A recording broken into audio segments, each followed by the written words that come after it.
Today on Voice of the Valleys, we go over the Keir Starmer regime's announcement that they plan in order to curb migration to introduce, of course, digital ID. We're going to go over that. We're going to give some updates on some of the stories we talked about last time. Another AFD politician has been found dead. Graham Linehan, I believe I was pronouncing his name wrong before, has announced his intentions to sue the Met Police. All that and more today on Voice of the Valleys. Why, hello there, ladies and gentlemen. Welcome back to Voice of the Valleys, yet again with your host and friendly neighbourhood far-right thug, always satirical unless he is not at the moment in time, Mr. George Cresswell. Hope we're all doing well. Hope we're all having a fantastic morning, afternoon, evening, night, wherever you are. Just had an episode obviously released today. It's Wednesday, the 3rd of September, at time of recording. And I'm just going to record this a bit quick. It'll be coming out tomorrow, most likely, just before I quickly nip up to the gym. First things first, ladies and gentlemen, I'd like to report that apparently 10% of my audience, well, it's not really my audience, 10% out of 20 respondents have said that apparently I look Middle Eastern. But I'm glad to say it's only 10%. The remaining 65% say no, and there's 25% of you that just say get a haircut. So thank you so much to everybody that responded to the poll. I thought it was just a little bit of a joke based on some of the comments I've had before, both in person with people in my social circle and online now, which was quite surprising, but relatively humorous. And to the person that posted the comment saying that, oh well, you guys are known for being sheep shaggers, so it's not out of the realm of possibility for you to be with a goat. You got me, sir. You got me, and you did make me laugh, sir, madam, whatever, mix, whatever it is.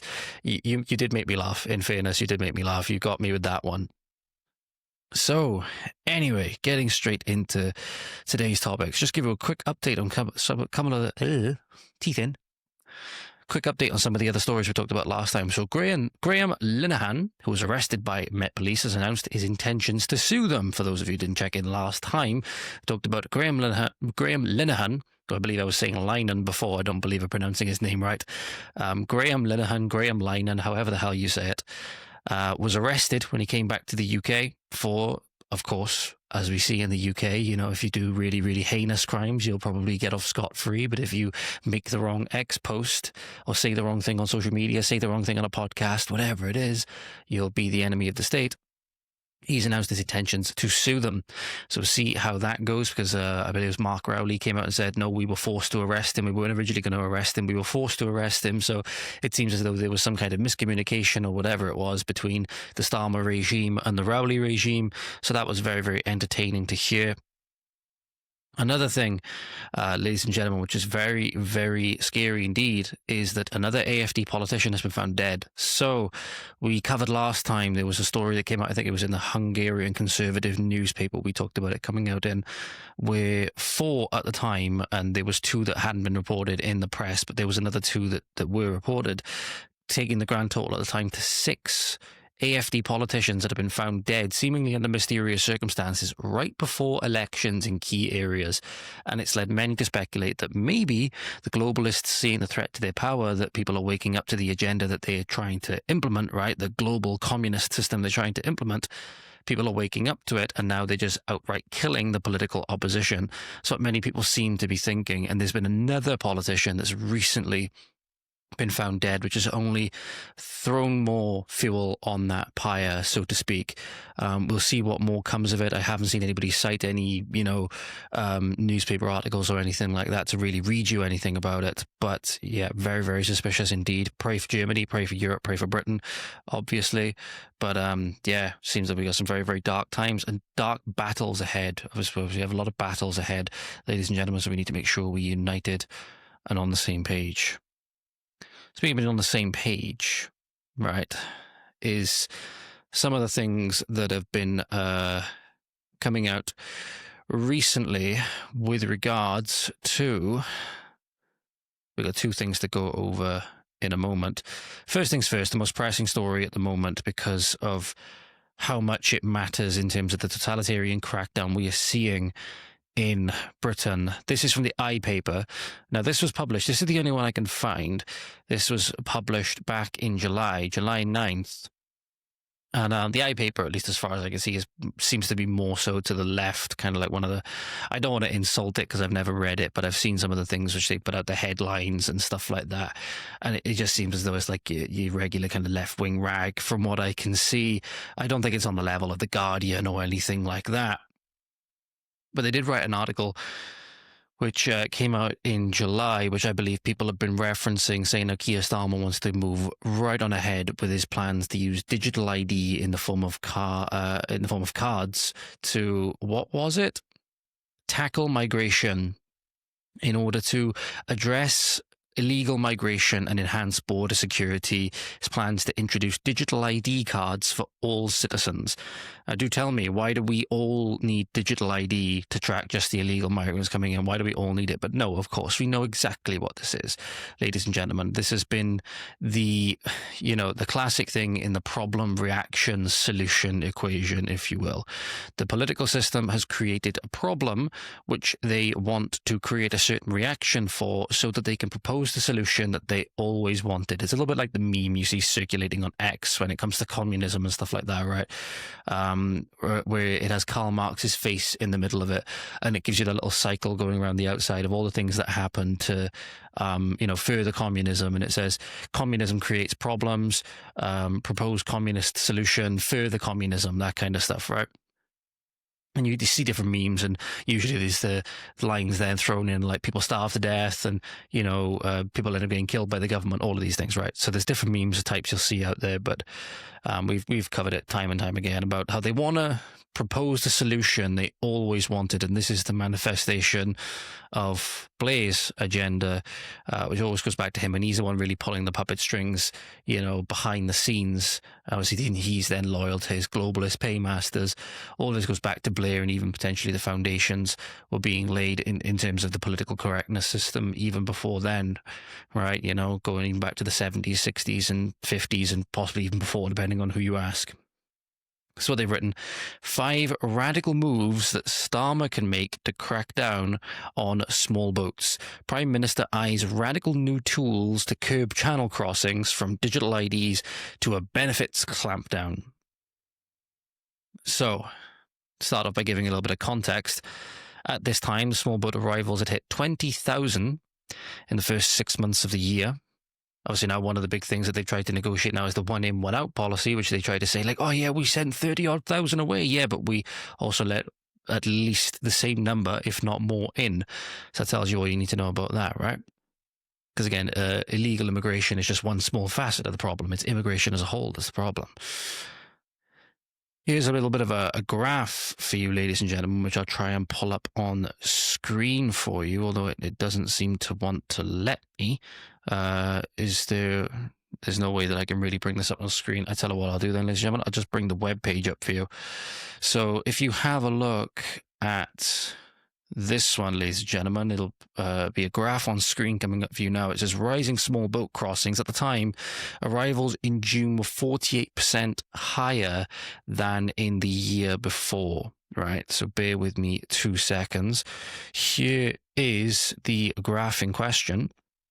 So as you can see, for 2023, it was 29,437. And then in 2024, it is 36,816. So that's that. Arrivals in June were 48% higher than the same period in 2024. Oh, so it's 48% higher than that 2024. So again, we're seeing massive increase. You can see by the yellow line. I'll bring it up on screen for you again. You can see in the yellow line. Sorry, I missed that when I was reading it, ladies and gentlemen. So, yeah, you can see there how much higher the yellow line is compared to all of the years previous. So very, very scary stuff. Very, very scary stuff. And obviously the whole solution, the whole thing that they wanted to bring in was the digital ID system, because the digital ID system is the number one thing they need to bring in.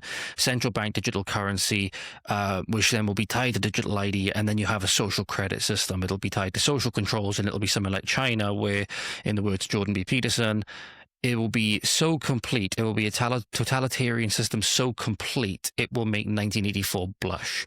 Now, if you go back over, I haven't finished it yet. If you go back over to my other podcast, so I started it on the on my other podcast, the Evidence-Based Excellence one, which I tied to my PTing at the time. I haven't done that, obviously, in a long time now, having been sacked from the gym a little while ago for my political opinions. And on there, though, will be the Wrong Speak series, which is an audio-only series, which I might try and import over to this one, because it's obviously more apt on this one, where I was actually reading the book, and if you didn't have a chance to read the book yourself or whatever, you could then listen to my thoughts on it, and then actually read it chapter for chapter. Every single episode of that Wrong Speak series would be a chapter, so we might go back and do that when I get a little bit extra time. And I might migrate. I finished off, I know, part 1, so I might see if I can migrate it over. For digital ID cards, one of the more contentious policy options is the establishment of a national digital ID system to combat illegal employment and monitor immigration status. Now, think about it. When we were, this is the sad truth really, is that when we were a, non-overflowing, not being completely ethnically replaced by alien cultures, in many instances alien people, we would never have ever needed anything like a digital ID system. So again, the fact of the matter is we could, instead of trying to find all these different strategies to, mop the floor, maybe we could turn the tap off that's causing the bath to overflow first, and maybe we could let some water out, that will stop the floor from getting wet, so to speak. I was like analogies like that, simple analogies like that. It's like, if you've got an overflowing bath, what do you do first? Grab the mop or turn off the tap? Right? First things first, obviously, you turn off the tap and then you let the water out, right? That can be analogous too. And then you use the mop to mop up whatever's left on the floor. Several European countries, including France, Germany, and the Netherlands, already use biometric or digital ID cards. How the hell is it working out for them? I'll give you a clue, ladies and gentlemen, not very well. You literally saw last episode, I'm not laughing at the incident itself because it's obviously very, very serious. We literally talked about last time the Tunisian terrorist that was shouting Allah Akbar and stabbing people in the street, and he obviously got cut down by police.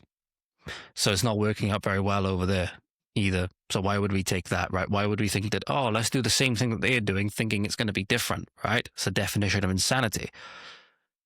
These systems are often linked to work permits, benefits, access, and public service eligibility.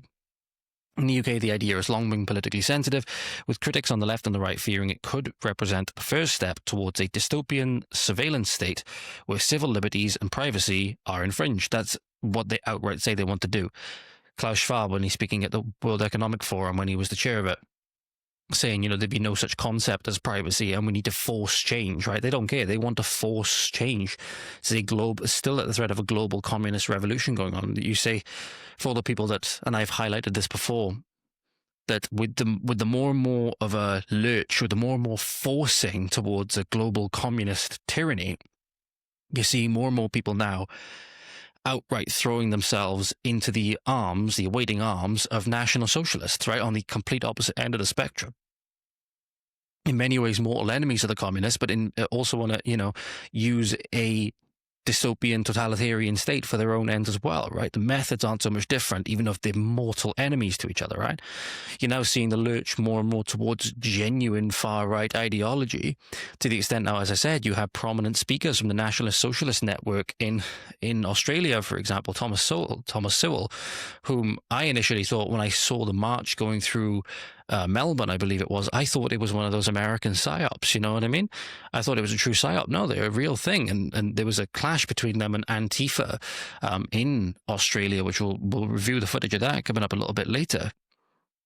But now that they can see where the wind is blowing, they be pushed more and more and more towards the extremes. And you know what's going to happen when you have extreme on the one side versus extreme on the other? It's not going to end well. It's really, really not going to end well. This could be solved tomorrow if we actually wanted to solve it, i.e. if the government wanted to solve it, it could be solved tomorrow. The fact of the matter is we need to accept now is that the government doesn't want to solve the problem. They want more of the problem because they need the problem to create the reaction to bring in the solution, right? They want to spark civil unrest. They want to spark some conflict because then it gives them the powers and the impotence to crack down on good, otherwise law-abiding people that are scared for their communities because they're being put under siege, and the government is facilitating it because they want then to be able to push the solution of, well, just accept digital ID. Just accept digital ID. They want that control. They're doing everything to gain that control. It is extremely, and I know you guys know this, it is an extremely well-oiled machine, an extremely well-thought-out plan. And I don't know. I'm not losing hope. I know I know everybody's going to face judgment one day or another, right? So there's always that little bit of solace in that. But again, it seems that it's only going one way. And ultimately, I think, and this is why, again, DEI in the military has been so damaging, right? Because in many ways, we've put outright enemies in our own military. It's going to be the military that obviously decides the day. It's going to be which side the army is going to side, whether they're going to side with the government and they're going to side with the invasion force, or are they going to be our force to fight back? Are they going to be able to see it for what it is? Are they going to be able to see that they're being deliberately put against their own countrymen and they are facilitating in their imprisonment? We've seen from many other dictatorships around the world that, you know, when the incentive is there, the army will go along with it. And that's the number one thing that the government needs. If they lose the army, they lose everything, right? So ultimately, maybe you're hearing this, maybe as somebody in the forces, please, you know, not saying you in particular, but please understand our perspective just as regular people and your fellow patriots, and please be on our side should the time come. We need you. We need you because we don't have anything else. You know, it's not like America where you have a Second Amendment and you can get an entire township together to form a civilian militia and actually unite together. We don't have that option. We're completely reliant on you. We've seen we can't rely on the police. We can't rely on the police. So if it's going to come down to it, it's going to be you guys that decide today. So please be on our side. Please be on our side. There have been reports that a digital ID card, something heavily endorsed by Sir Tony Blair, I'm just going to call him Tony Blair, he doesn't deserve the Sir, is now being reconsidered within government departments, particularly as efforts to combat illegal employment. Which is a case of, you put the military in a channel, you turn the boats around, you don't allow them to come in, and you start getting rid of people that have no right to be here that you do know about, that are always in hotels. You clear these hotels, but you don't just clear the people into the communities, you clear them back to wherever the hell it is they came from, France and beyond, right? You don't need digital ID. Biggest thing to understand, ladies and gentlemen, again, I know I'm preaching to the converted here, is that the government is not on our side. The government is not on our side. They want to enslave us. They want to enslave us. And if you're on the side of the government at the moment, if you're one of the woke crowd, or if you're just somebody that's naturally more left-wing, liberally inclined, make no mistake, it'll come for you as well. Even if you're supporting everything at the moment because you believe that everyone has a different opinion to you as a far-right Nazi, a bigot, whatever it is, right? Even if you believe all that right now, it's going to affect you as well, because you're under the same surveillance state that we are. God forbid then you don't have something happen to you that causes you to question your thoughts and question your worldview, and then you end up changing it, and then you realize how much you were on the side of the system that brought it in, and you realize then how imprisoned you really are. You know, when we were trying to warn you the whole time, and we were trying to fight the system the whole time, and you were on the side of the system, you better hope that doesn't happen to you. You better hope this thing doesn't happen where your mind changes, where your worldview changes, because then you'll be stuck in a world of hurt along with the rest of us. There's actually a video that came with this as well. So this is from a Wide Awake Media on X, just to give you another insight again to what awaits us if digital ID comes in, ladies and gentlemen. This is Dr. Renee Hoendekamp on the UK government's mission to introduce mandatory digital ID. Says, using the example of when you've eaten too much beef because you've overstepped your carbon footprint, it won't let you buy it at the tills. When you go to fill up, we won't be able to afford meat if the things keep going the way they're going anyway. It's, if you go to your supermarket now, it's like, what, £7, £8, £10 for a single steak. Again, they're trying to sooner or later you won't be able to afford it, ladies and gentlemen. And then crickets will start appearing on your shelves, then cockroaches will start appearing in the aisles. Make no mistake about it.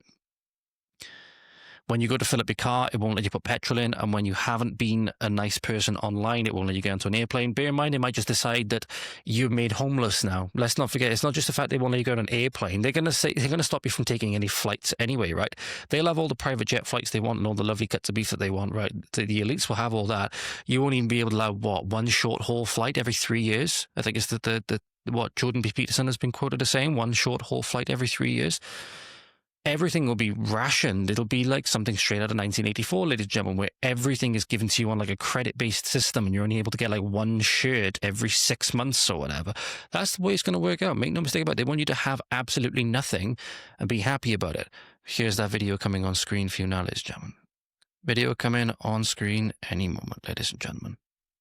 Okay, the fact that you want to put the decline of this country on the fact that there's a bit of paper washing that's laughable. I'm not saying it's all about that. To your Chancellor, nothing else. But apart from that, the problem with digital ID, and I read this article by Pat McFadden today, who's Tony Blair's mouthpiece, because Tony Blair wants this because he's going to make zillions from it, by the way. It's the only thing he talks about. There is only one line in this whole article, which for me is absolutely critical, and that is that it's going to be so easy to do all of the things that you've just said. You can even collect your supermarket loyalty points on it. Yeah. That is the scariest line in that whole article. Yeah. You know why? Because eventually, Kai, when we have this whole thing where you can't do anything in society without your digital ID, not only will you be able to collect your supermarket points on it, which sounds all lovely, when you've eaten too much beef because you've overstepped your carbon footprint, it won't let you buy it at the tills. When you go to fill up your car, it won't let you put petrol in. And when you haven't been a nice person online, it won't let you get on an airplane. This is the start of a social credit system. It's wrong, and everybody should say no, and I will say no. We have a passport. They know who I am. That's enough. Couldn't agree more. Couldn't agree more, especially there where it says they have more than enough ID to ID us, ladies and gentlemen. We don't need any more. Only thing is, at the moment, your current passport, your current driver's license, whatever it may be, it can't be directly linked to a Samsung wallet or an Apple Watch or Apple Wallet, whatever it is, whatever the equivalent Apple system is, you know, where you store your bank cards and everything like that. Pardon me.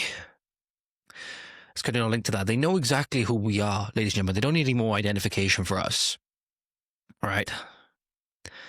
We shouldn't need identification for the people here that shouldn't be here, because clue is in the name there. They shouldn't be here. All right. So there's absolutely no reason for this system to be brought in. It is being brought in with totalitarian implications. It is the start of a social credit system, and it is on us to resist. It is on us to make sure we keep cash alive, to make sure we keep local business alive, to make sure we're doing everything we can to support our farmers. We really need now, and I've not been the best at doing this by any means, we really need to start being intentional about it. We cannot afford to be asleep at the wheel anymore.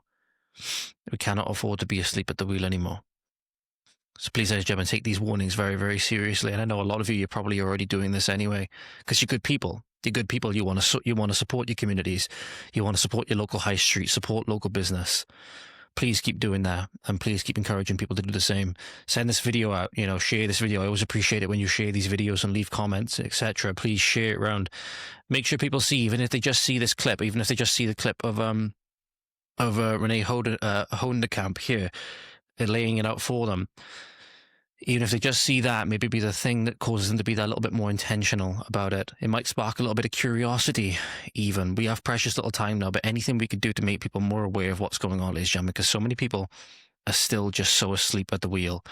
And this is a car where everyone's driving because everyone has the vote, right? Everyone has a vote. Everyone has a vote every single day to vote with their actions, to vote with their intentions, to vote with their wallets, right? And we need to start being more intentional about that, because the government is going to prey. Again, we got to think of this as an enemy now. The government is going to prey on every mistake that we make, on every mistake that we make. And they'll never face justice for anything that they've done. So one of the things that has broken recently, this is from the iPaper again, and it tells you a lot, but even the left-wing outlets such as the iPaper seemingly, it says impartial news and intelligent debate. I'm not really too sure about that.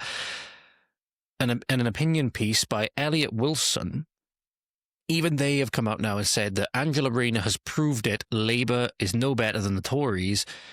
And when she was quick to demand that heads should roll when she was in the opposition, even now they are demanding that it's her turn. So Angela Rayner has been caught, I believe it's on her second or third property, not paying stamp duty. Not paying stamp duty. Having successfully fended off allegations last year about the sale of her council house in 2015, she should have prepared to explain any similar complications in the future and treated the whole issue with extreme caution.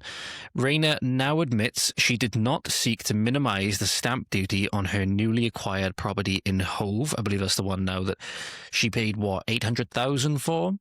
And Angela Rayner, somebody that left school at 16 and pregnant, not making any judgments about that whatsoever, because obviously we have a demographic crisis in this. We have a demographic crisis in this country anyway. So, not making any points about that. But somebody who's now managed to get into, through the unions, through Unison, etc., get into this position as deputy MP. Remember, as far as I know, she doesn't exactly have much in terms of qualification to her name.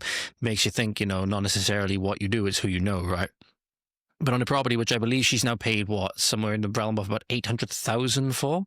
Right, so this is the thing. Your MPs, your deputy prime ministers, whatever it's your prime ministers, they get about 5 or 6 residences, all the lovely cars, all the lovely dinners, meeting all the world leaders, what is it? Or what's the... Oh, I don't know. I've forgotten the term to use when it, rubbing elbows together with the elite or whatever. If you know the term I'm on about, please leave it down in the comments. Chin-chinning with the right people or whatever. All the while, they get all the tax cuts. Donald Trump made waves in his first presidential election when he outright blew Hillary out of the water by saying, yeah, I do all the same things, but Hillary does, and she's not going to do it because her donors get the same benefits that I do. Be like, yeah, I take advantage of the system. I game the system, but so does everybody else, right? That honesty is something people really appreciated. But honesty is something you're not going to get out of the Labour government unless, again, they're saying that they want digital ID. But even then, they're not saying what they want it for. They want it to control the native populace, not to control the barbarians they've let in through the gates. But she did underpay the stamp duty substantially. She says that she was not trying to dodge tax and simply followed legal advice. As she said in a statement, I have now been advised that although I did not own any other property at the time of the purchase, the application of complex deeming provisions which relate to my son's trust give rise to additional stamp duty liabilities. Again, very, very convenient. Very, very convenient. But this all goes to the point, ladies and gentlemen. She even had to refer herself, or she chose to refer herself to the Prime Minister's ethics advisor to judge whether she has acted improperly. Her defence being she followed legal advice, paid what she thought she was liable to pay, and did not clarify any of the questions raised by the media because of the court order in place. So Angela Rayner, one of the biggest ones, as I said, when she was in opposition, calling for people to resign, literally saying, there's one video I will show you here, ladies and gentlemen. Here's the video in question, where she's on stage somewhere, I believe it's at the annual gathering in Brighton. It's only a short clip, ladies and gentlemen. But Angela herself explaining there's one rule for us and one rule for all of them. Here is the immortal clip, ladies and gentlemen, where again, there's always a post calling for the resignation of one of the opposition for something which they've supposedly done, that's sleuthian corruption, right? Saying that it's one rule for us and it's one rule for them. They get away with everything, right? There's all the tweets that everybody's been sharing all over X. If you go on X, you can't help but see these tweets that people, or posts rather, that they've shared from Angela Rayner's past. Here is the clip in question, the immortal line where it says, one rule for us and one rule for them. Coming on screen now. That there's one rule for them and one rule for all of us.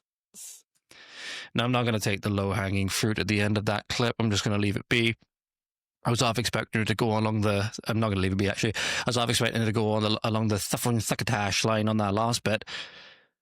But again, this is the thing. When it comes to these people, quite literally now, it is indeed one rule for them and one rule for all of us. That's one thing you can say that Angela Rayner is actually right about in this instance. However, she's now on the receiving end of her own sword that she spent no end of time, and no end of glee, swinging around when she was in the opposition, when she felt that she had the moral high ground or whatever. Not so nice now, is it, Ange? Not so nice now. Speaking of not so nice, that was something that our next sort of person to talk about, person of interest, she said some not very nice things about her constituents, which I do believe if you were a resident of Stourbridge, then you should take this and always remember it when anything else happens with your member of parliament, now with your elected representative, right? When any crocodile tears come in the future, when any, anything happens with this, what is likely to come in the future in terms of potential revolution, even violent or otherwise, right? Not endorsing, that whatsoever. Endorsing the revolution idea, not necessarily endorsing violent revolution and people getting hurt and stuff like that, right? However, on the back of, again, we had the Guardian article, I think it was 1 or 2 episodes ago, saying about the group that were telling the right-wingers to stop linking immigration and sexual violence together, telling the victims of sexual violence to shut up for the sake of diversity, essentially. You had other right-wing women then coming out and saying, like, no, you guys would be the first to call out and say that if you got catcalled by a regular British person, you'd be the first to say it was like a crime against humanity, right? But then when it's actual children and women all the time getting raped by foreigners, you don't want to say anything, and you don't want to link it to immigration because obviously you don't want your precious narrative to fall apart. Labour MP, was it Kat Eccles? Is that her name? Kat Eccles or Kat Eccles? I'm not exactly sure how to say it. We'll go with Kat Eccles. Actually, no, Eclairs are quite nice. We can't associate it with Eclairs. That's too nice. We'll go with Kat Eccles. Yeah, we'll go with Kat Eccles. Labour MP claims, quote, degenerate native men are the biggest threat to women in Britain. There's an immortal post. That came off the back of her actually lying about Nigel Farage's remarks. I don't like defending Nigel Farage, but this is something he does actually need to be defended on. Is that he said to do with the what was it? It was the recent Epping ruling, sorry. That the ECHR was involved, and people were trying to say, no, ECHR had nothing to do with it. How can he peddle this nonsense? And literally the receipt was posted on one of my, one of the accounts that I follow, saying, no, it actually was. It was posted. It was to do with the ECHR, which I'll actually pull up the extract for you now, ladies and gentlemen, if I could find it, because I actually quote posted Kat. She said, lies, and more damn lies. How is he able to spread this nonsense, or how is he allowed to spread this nonsense? The judgment explicitly stated that ECHR was not considered in the ruling. And Nigel Farage said, the government has used ECHR against the people of Epping. Illegal migrants have more rights under the British than the British under Starmer, which he's absolutely right about. Kat Eccles is completely lying, because this is an extract that somebody posted for me from said ruling on Epping. I'll read it out, but I'll also put it on screen for you, ladies and gentlemen. If you have a look in the box on the screen now, you'll see it coming up. It says, the written arguments on behalf of the Home Secretary in this appeal included the contention that, quote, the relevant public interests in play are not equal. This is exactly what Justice Bean said, by the way. And that one aspect of this is the Home Secretary's statutory duty is a manifestation of the UK's obligations under Article 3 of the European Convention on Human Rights, also known as the ECHR. This point was not pursued in oral argument. Any argument in this particular context about hierarchy of rights is, in our view, unattractive. So literally saying that, yes, it was to do with the UK's quote-unquote obligations under the ECHR, outright proving that Ms. Eccles here is a liar, is indeed a liar. But then obviously she had to double down on that when she said that these degenerates shouldn't be coming across on the small boats. They shouldn't be allowed to stay in this country. And then she clapped back with one of her commenters saying that native men or native degenerate men are the biggest threat to women. Again, the native degenerate men are the people that she would call degenerate, would be the people that would actually step up to defend the women, right? If feminist sensibilities would not allow men to be praised for anything, so if men did anything good, especially if it was defending women or a woman from one of these attacks, as many men have actually died in many countries trying to do. There's one famous instance, I've forgotten the gentleman's name, but he actually tried to intervene as a lady was getting raped by a foreigner, and I believe he got stabbed stabbed to death because of it. A young boy, probably around, I think he was around my age, maybe a little bit younger. I think he's in his early 20s, somewhere in Europe, in one of the European countries. It might have been Germany or France, if I'm not mistaken, or Austria. It's one of those countries. Those are the people that she's calling degenerate. Those are the people that she's calling degenerate, right? And we know that there is indeed a link between immigration and sexual violence. We know that. We know that, especially when you look at the cultures that a lot of these people are coming from. And now we've brought them in such a number that there was no need for them ever to integrate into our system. They can just bring them over here. That's why the rape gangs are an imported problem. The rape gangs are an imported problem, and they've been here ever since the 1950s. They've been here. So, completely imported problem. And the large increase in sexual violence has been an imported problem. For us, quite literally, again, importing the problem from backwards cultures that indeed do have very caveman, misogynistic views of women, right? I mean, you go out there and you see the differences between men and women loud and clear. In many ways, it's testament to how much the West has made in terms of progress that we can now be in a position where we're actually confused about what men and women are and confused about the differences between men and women. You go out to those places, you see it stark as day, right? You see it clear as day. But she claimed that, again, degenerate native men are the biggest threat to women after a series of reports came to light revealing the scale of crimes committed by foreigners in Britain, which we've talked about time and time again. Kat Eccles, MP for Stourbridge, made the claim after accusing Reform UK leader Nigel Farage about lying in the Epping High Court ruling. The person said, "You betray your own girls to be raped by degenerates, shame on you."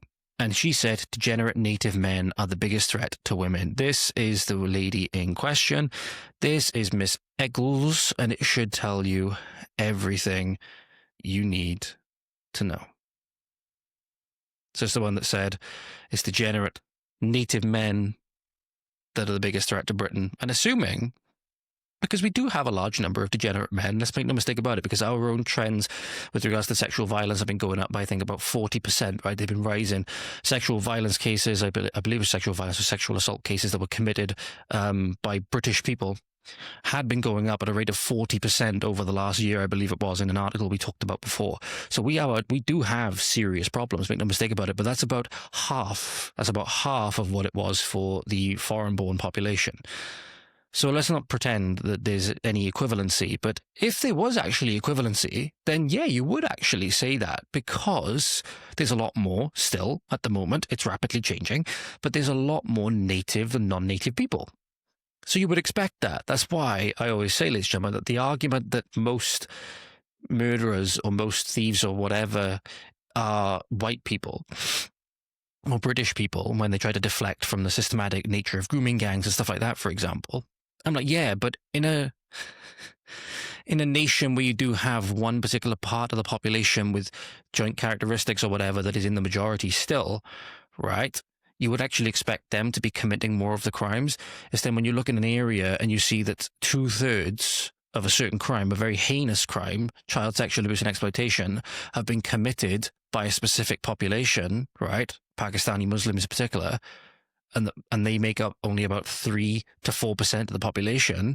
That's when you see a serious problem with a minority in your community, right?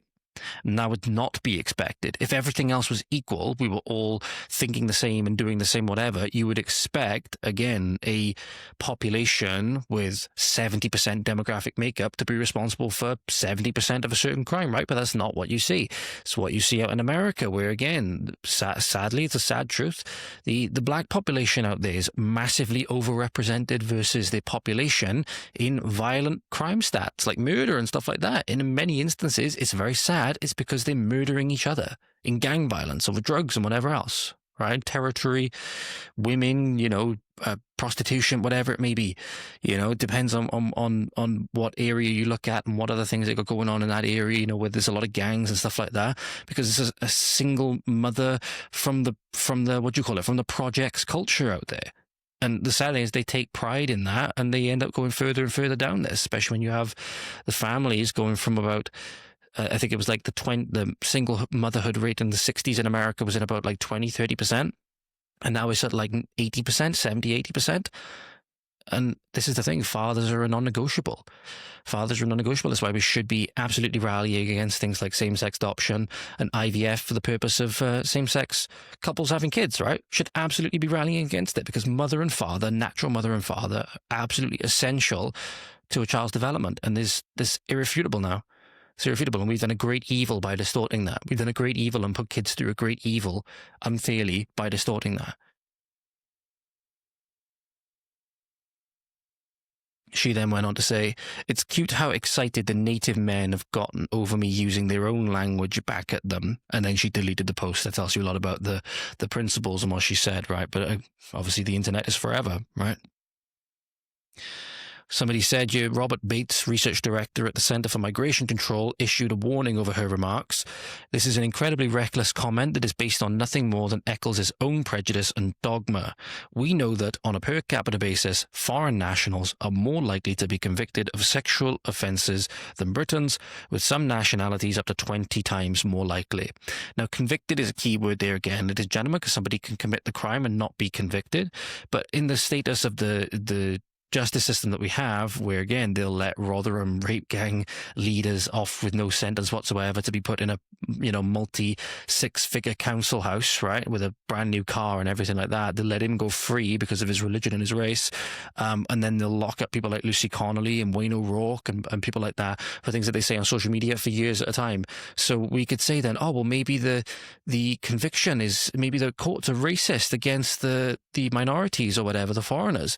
Well, no, actually the courts, if you look at the data and how things manifest in terms of sentence and everything like that, are rigged the opposite way, and they're still 20 times more likely. That tells you a lot. That tells you a lot, doesn't it? That the problem now is completely undeniable. But these are your elected representatives, ladies and gentlemen. I urge you to remember this next time, ladies and gentlemen, that election season comes around and this person comes back grovelling for your votes. If you either live in Stourbridge or you know people that live in Stourbridge, right, in those constituencies, please do send them this part of the video. Please do send them the link to this video and say, watch from whatever timestamp it is onwards. You'll find it down. You'll find the chapters down in the show notes, ladies and gentlemen. Make sure they know, especially if they're just a regular man, right, trying to provide for his family, do work, etc. Make sure that they know exactly what their quote-unquote elected representatives thinks of them. Now, in other news, this is quite interesting. So, breaking news for the Epstein saga. Apparently, according to the iPaper, there's been a batch of files have released, like 33,000 files have been released. I'm not exactly sure if there's anything record-breaking in there. I haven't seen anything that breaks the internet yet. However, one thing that has been very interesting, showing that people are not willing to let this go, is that the Epstein victims have been on the in the press, right, from Washington, D.C. I believe this is from Real America's Voice.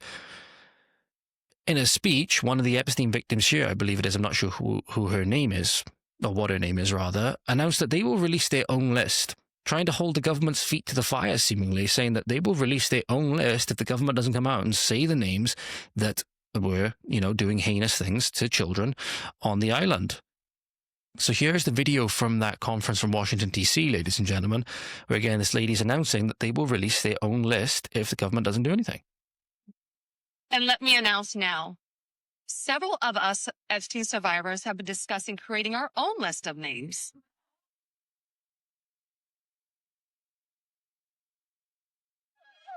We know the names. So there we are. So literally, it's just a 15-second clip, ladies and gentlemen.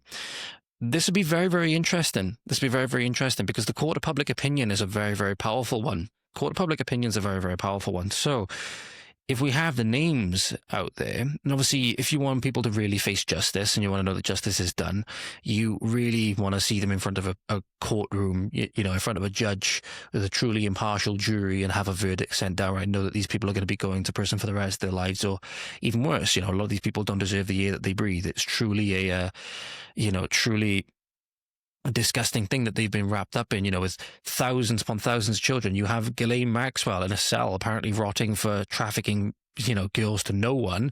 Whether you believe that Epstein killed himself or not, whether you believe who's involved, whether you believe Prince Andrew would say that he can't sweat or whatever, all of the things, right? So if you actually look at Prince Andrew's story, he's had I don't necessarily feel sorry for him, but I saw the extract, some of the things from Andrew Gold's interview with someone where Prince Andrew and his upbringing was a large part of the story.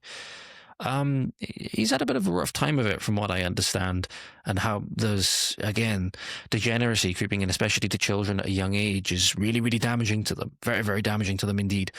So, yeah, not necessarily anything to make you feel sorry for him, but you understand a little bit more about why he's wired the way he is. When you hear that he had things like lost his virginity very young and had a lot of, sexual controversy and stuff like that, it's, there's a lot of bad things about a royal family when you really start looking into it. I started looking a lot over the history, some more history that we weren't taught, obviously quite conveniently, to do with Elizabeth II and how integral she was in basically seeing the downfall of Rhodesia and, supporting the absolute destruction of what remained of the British Empire after World War II.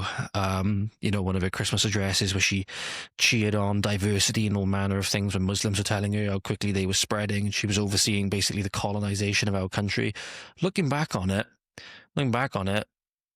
Queen Elizabeth II kind of wasn't that great, at least from what I'm now understanding. If you have your thoughts on that, please do let me know, ladies and gentlemen.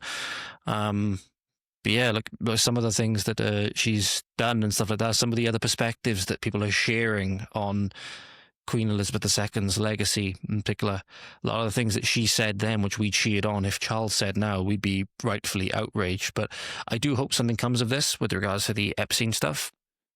I do hope something comes of it. I do hope that even if it just, shows that the victims, they're going to keep making a fuss, if nothing else. They're going to keep being a nuisance, right? No matter how President Trump tries to detract from it, whether it's because he is covering up for Epstein being some kind of intelligence agent, whether it's because he's Mossad, whether it's because he's MI6, whether it's because he's CIA, whether it's because he's FBI, whether it's because he's all of the above and more, right? Whether it's because he's in bed with a GSG-9, right? Whatever it may be. Whether it's just because he's a weird pervert that had a lot of very high-powered, high-status friends somehow and was just very good and just very rich and, just was very good at luring people into doing awful things and getting blackmail on them. But who knows what the motivations are. I kind of share Michael Knowles' sentiment where, if he is who the government says he is, you're not going to learn any more because there is nothing more to learn. If he's an intelligence operative, you're certainly not going to learn any more. But I certainly hope that at the very least, whether we get absolute transparency or not, whatever it might be, that justice is done. That's what people want. People want justice done. They want to know who it was. They want the names of who it was. We don't want to see these disgusting people, doing heinous things to children on a private island, the child porn stuff that Pam Pondy's been going on about. We don't want to see that. We don't want to see any of that stuff as a complete distraction and a complete, what's the term where you, a cop-out. It's a complete cop-out, sorry. Saying that, the people want to see all the videos, stuff like that. Nobody's asked to see the videos. People want names. People want the names. That's what they want. So it seems that at least if the government won't provide the names, then the victims will. And again, court of public opinion is a very powerful one for at least forcing the discussion and forcing people into action when otherwise maybe they wouldn't take action. At the end of the day, we just want to know, especially for these heinous, disgusting crimes, that justice is done. That's what we want to know. A lot of this is sparking a lot of civil unrest at the moment. We've seen how you can't rely on the police, for example. So one of the things that's going to be becoming abundantly clear as we start making our way towards this era now of more and more civil unrest, because make no mistake, it's coming. It'll show you can't rely on the police, ladies and gentlemen. You can't rely on the police whatsoever.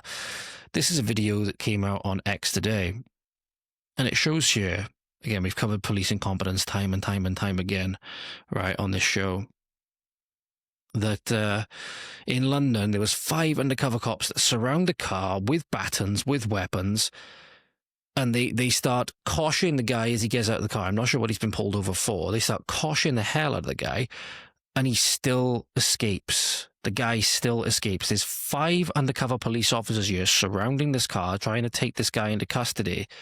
They fail, and the guy gets away from 5 of them.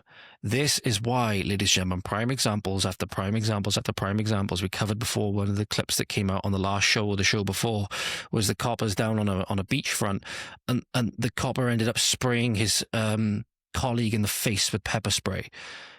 And then she was obviously out of commission. Obviously she shouldn't have been down there doing the job anyway.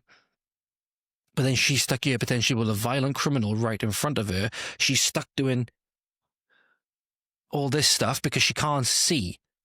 Right? So it just goes to show again, you can take a little bit of a schadenfreude, if you will, when these cops end up getting the same treatment that they so eagerly inflict on their fellow countrymen, because a lot of these people have the bent, right? You know, the bent to be evil when they're given this element of power, right? When they're given as much power and authority as they are, they're destined to misuse it. But here are these 5 absolute bungling idiots failing to take what could be, a violent criminal, could be a hit and run with a car, could be all manner of things. He gets away. Well, at least temporarily, anyway.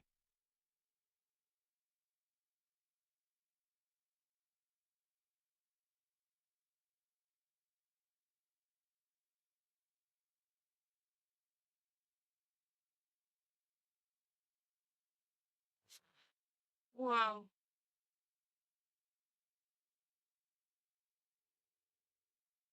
So you saw there, they were running after him, right? I just want to pull this back up on screen, ladies and gentlemen, as he's running away. I'm sorry, obviously none of them can catch him, which is obviously a big point, number one. But look on screen now, as I bring it back up on screen for you, this bungling idiot running past as if he's on the Benny Hill show. This guy in front, he's in the front, he's closest to us now. There you go, you can see him there.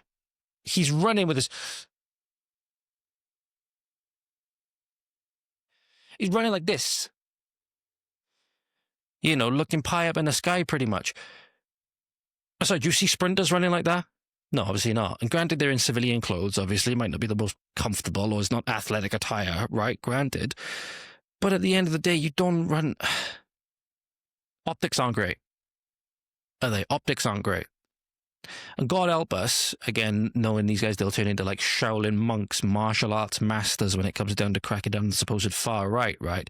But we did actually see some of this recently where at the event that was held in, this is new footage that just come out today, at the event that was held in Australia recently where Thomas Sowell from the Nationalist Socialist Network went in and gave his speech, right? I'm not sure if this is before or after or whatever it is. Antifa actually tried to ambush them as they were on their way. So I found this a little bit corny, not going to lie, but I'm going to play you the footage now from before they even went and accosted Antifa on a big bridge, right? And a big brawl broke out. This goes to show when this shit is going to hit the fan, you ain't going to be able to trust police. It's going to be the people that are at your side. And in many instances, you want people kind of like this for their toughness and that they're going to stand shoulder to shoulder with you and fight for their people and fight for their land, right? Whether you agree with their ideology, right? I'm not saying I do. Whether you agree with their ideology or anything like that, you certainly, would agree that I would rather have these people stood by me in a fight versus the police. Make no mistake about it. If I was going up against a bunch of Antifa and they wanted to come and do heinous things to me, if there was... for the things that I've said about Islam, for example, if a gang of Muslims turned up at my door, wanted to do me harm, or wanted to do my, my girlfriend or whoever harm, right? I'd want these guys by my side, not the police, right? And I say that as somebody that doesn't necessarily agree with their ideology or anything like that, doesn't endorse it or anything like that, but I'd want these guys by my side, not the police. We're going to go down in a blob. We're going to head down this road here, cross over the bridge, and get the Fed Square. From there, we're going to be there for about probably an hour, waiting for the whole public to come. Now, obviously, there's Antifa that potentially going to try to ambush us on the way in. I don't think you're going to do shit. I think there's like 20 of them. The goal is to get the Parliament House, to get the speakers and podiums set up, and then we're going to run through some of the speakers today, and I'll finish off the speeches at the end of the day. Okay? Understood? Let's go.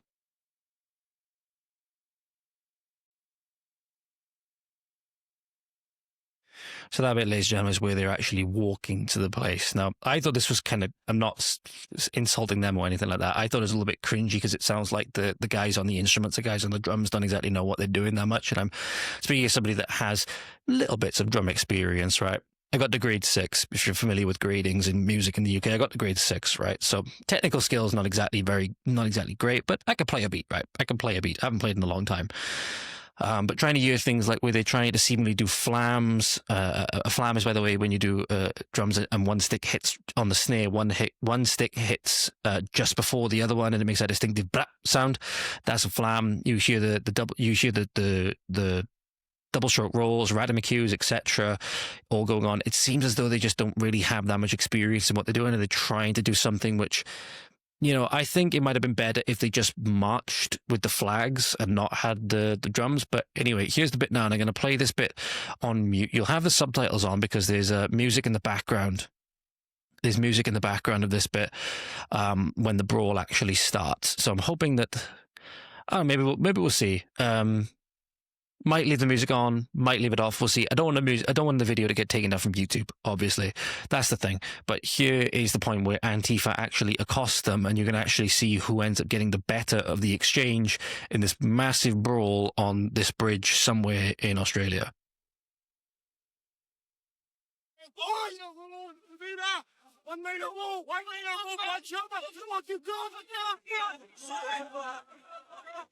Stop. There we go. That'll do it. So I'll put it on mute now because this is where the music is in. And boom, the fight's on. The fight's on. The scrap's on.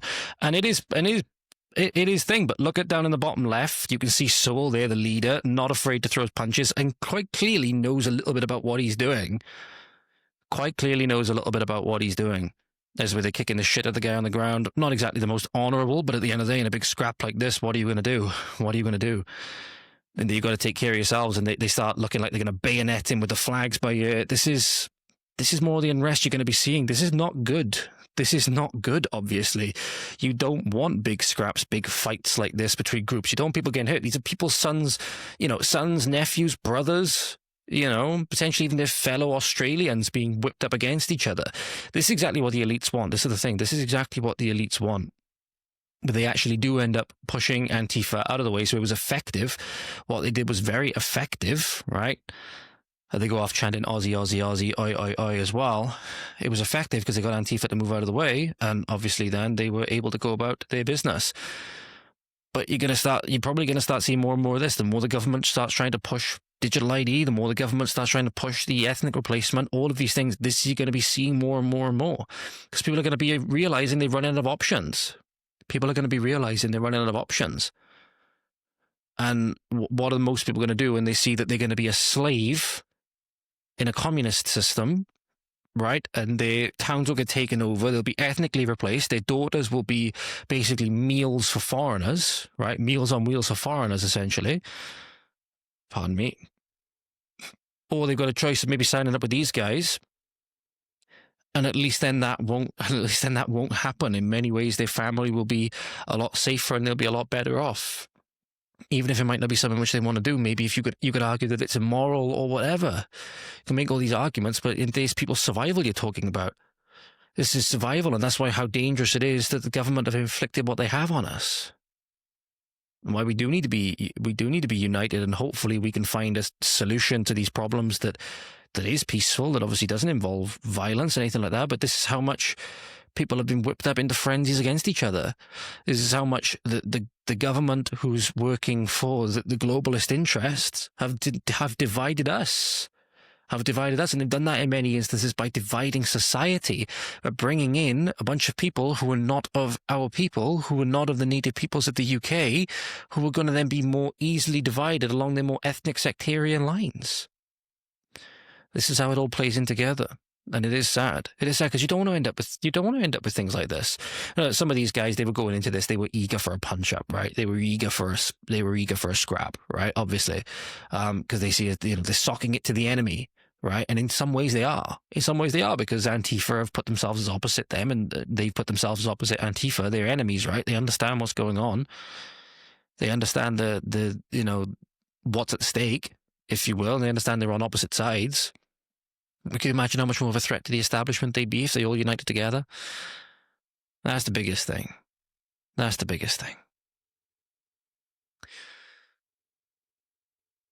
And finally, ladies and gentlemen, I was going to show this because there was an incident that happened where a so-called comedian by the name of Druski has done a new skit, apparently, where he's a black comedian and he's uploaded a skit apparently wearing whiteface, quote unquote. He's gone in full body paint. So using skin lightening makeup, wig, temporary tattoos, etc., he's turned himself into somebody who would be more, Caucasian, typical Caucasian male. You wouldn't think that this is actually an African American or black male, right? And he's done this quote unquote comedy skit, which has received a lot of backlash. And just goes to show how much the double standard is still in place, because obviously if you were to do this as a white person and you've done blackface, obviously you'd be cancelled. It would be the end. If you were a comic, it would be the end of your career probably. Odds are you'd be character assassinated. Odds are you probably have a couple of regular assassination attempts as well, right? Because apparently being racist but only one way is like the worst crime imaginable in today's world, right? If you go back and do it the other way, then it's perfectly fine. So this is the skit in question, ladies and gentlemen. I'll just play some bits of it now. So just, again, bear in mind, when you see this now in a moment, you're actually seeing a black male in full whitening, skin lightening body paint and temporary tattoos and dungarees, etc.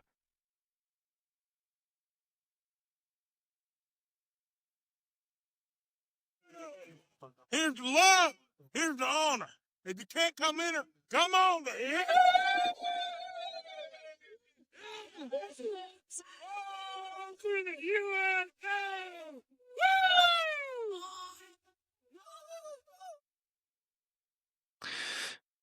Okay, so that's singing Bruce Springsteen. I'm going to get rid of the video there because I got a feeling you might have already heard that bit be muted if it's going to get copyrighted. Either this section of the video will have got trimmed out or whatever.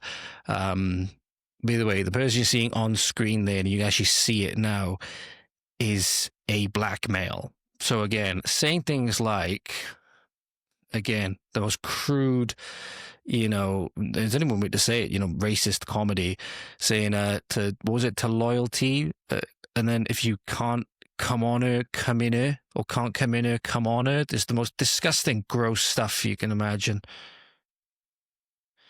Here's to love, here's to honor. If you can't come in her, come on her. It's just like, what do you have to gain by this? What are you trying to say with this? Is this your opinion of just a regular white Southern male in America, for example? Is this saying that you absolutely despise your fellow American countrymen? What are you, exactly, just the question is, what are you saying here? What message are you conveying with this? And again, you wonder why people don't react positively to it. It's because they know that if they were, again, speaking obviously, if they were to do this the other way around, they would probably not only get character assassinated, they would probably get literally assassinated by the Antifa militant types. Again, it's okay when you do it one way in today's world. It's just not okay when you do it the other way. But this is disgusting. This is disgusting. There's really only two ways out of this. Either you make this illegal or you make the other one legal. Those are the only really two other options you've got. Either if it's fine for Druski to do this, it's fine for people to dress up in blackface and go do whatever the hell they, go do whatever had stereotypes of black people that they want to do. Obviously, the world nowadays would never consent to that.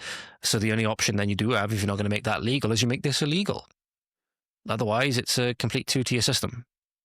Otherwise, complete two-tier systems. It seems if Druski can get away with this, America has its own two-tier problems, which obviously we've known for a while now, with the treatment of January 6ers and the treatment of Daniel Penny and things like this, and restorative justice and all of these other things from their woke judicial systems in many other places as well. They've got their own serious problems out in America with their judicial system and stuff like that as well. And finally, ladies and gentlemen, I was going to put this at the start, but I'm going to put this at the end now because this is truly fantastic. Because former Green leader Baroness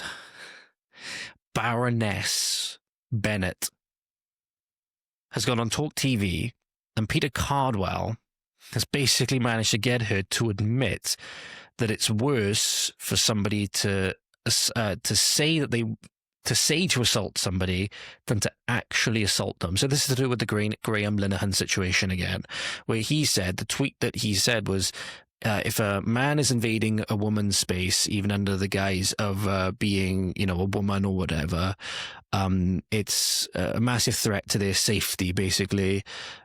People need to intervene, and if nobody intervenes, then punch him in the balls. I'm paraphrasing. That's not exactly what he said, right? And I can't find his actual tweet, his actual post at the moment. But I should tell you a lot about the Greens, the climate communists, and the recent leader that's been promoted to the leader of the Greens, Zach Polanski, has said as such. The walking sacks of progesterone that Zach Polanski and Ed Davey is, sorry. But says here, Baroness Bennett, this is how much the woke mind virus has absolutely infected a lot of them. They say that somebody should be arrested for threatening to punch somebody in the balls, or saying that that's something that should happen, right, on a social media platform, but suggests they shouldn't be nicked if they actually went ahead and did it. And there's more to this conversation. It's kind of a little bit of a baity question, but here's the actual exchange. I want to play it because it's absolutely hilarious.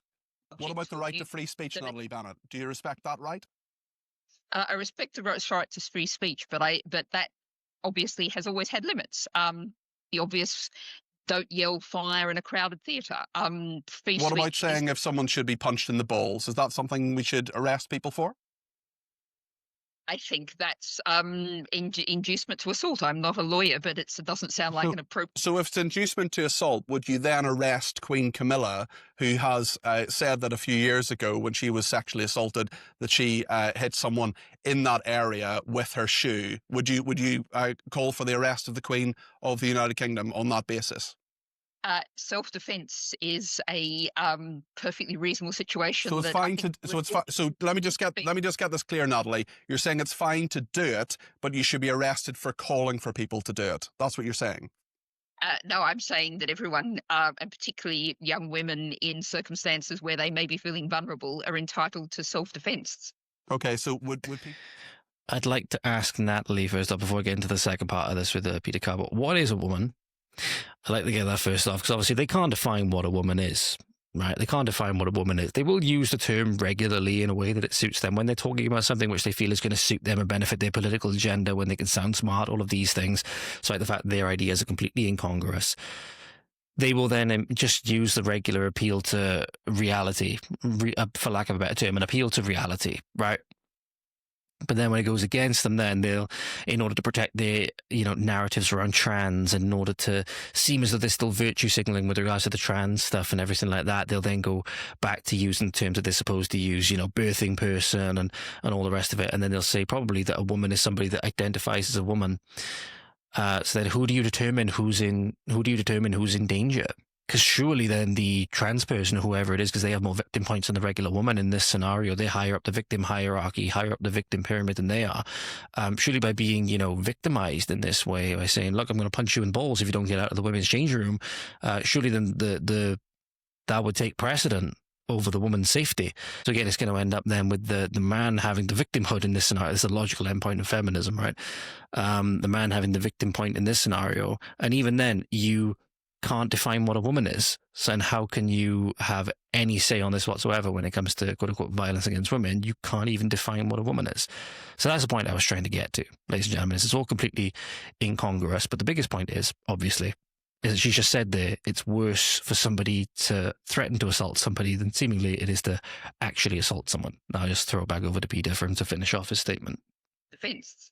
Okay, so would people not feel vulnerable if they're in a trans-identified male is in a female-only space? They wouldn't feel vulnerable there? Well, I think there is no reason for us to think that trans women are any threat to other women. There is absolutely no reason for that to be the case. There's no reason that they're a threat, despite the fact we've had numerous cases. For example, Isla Bryson, who was a rapist, who then identified as a woman. That there's no reason to feel in any way worried by any man who says that they're a woman. I know that there are people in our society who are predators, who are criminals.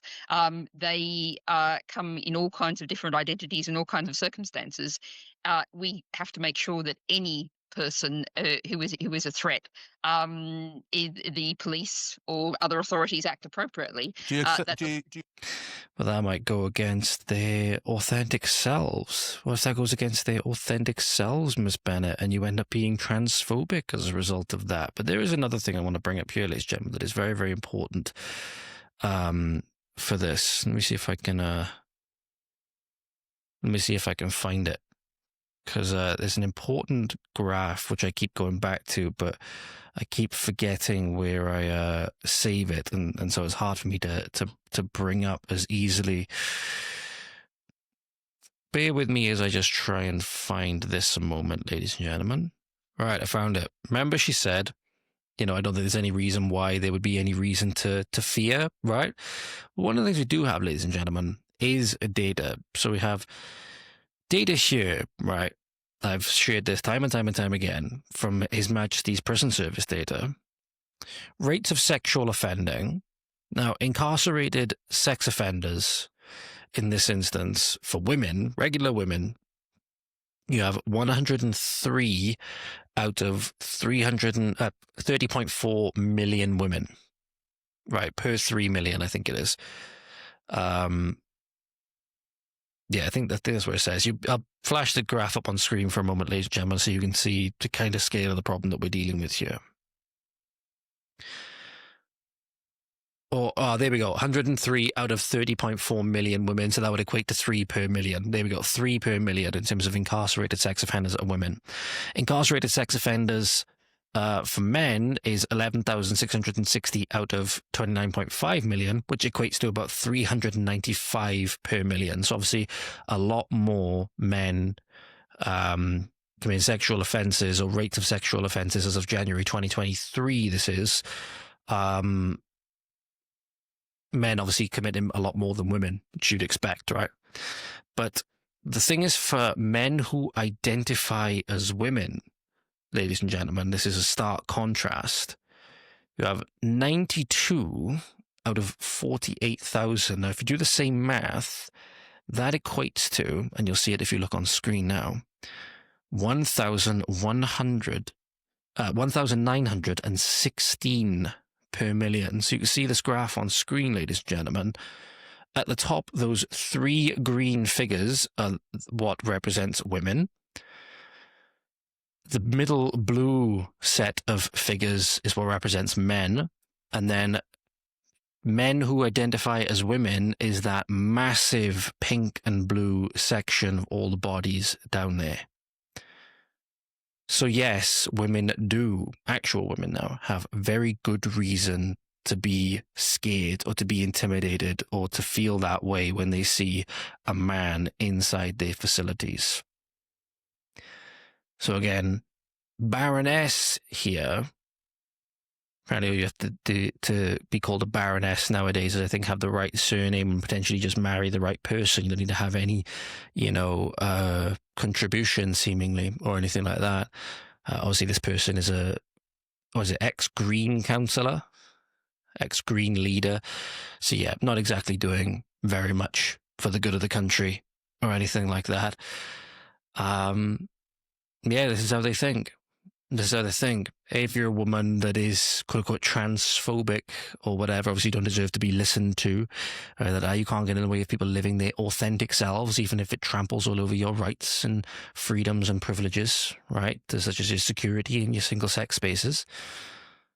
And not only that, you do have good reason to fear based on the data, because you got to think, why would a man, who's obviously very, very confused anyway, if he's doing this, why would a man be trying to pass himself off as a woman, to then get into women's only spaces?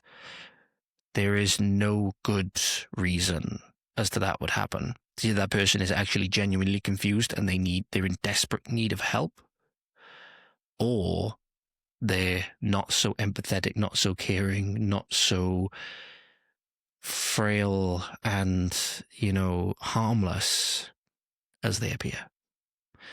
And that'll do it for today. Thank you very much, ladies and gentlemen. You take care now. Have a good morning, afternoon, evening, good night, wherever you are. Diolch yn fawr. Thank you for watching. Hwyl fawr. We'll see you next time. You take care now. Godspeed.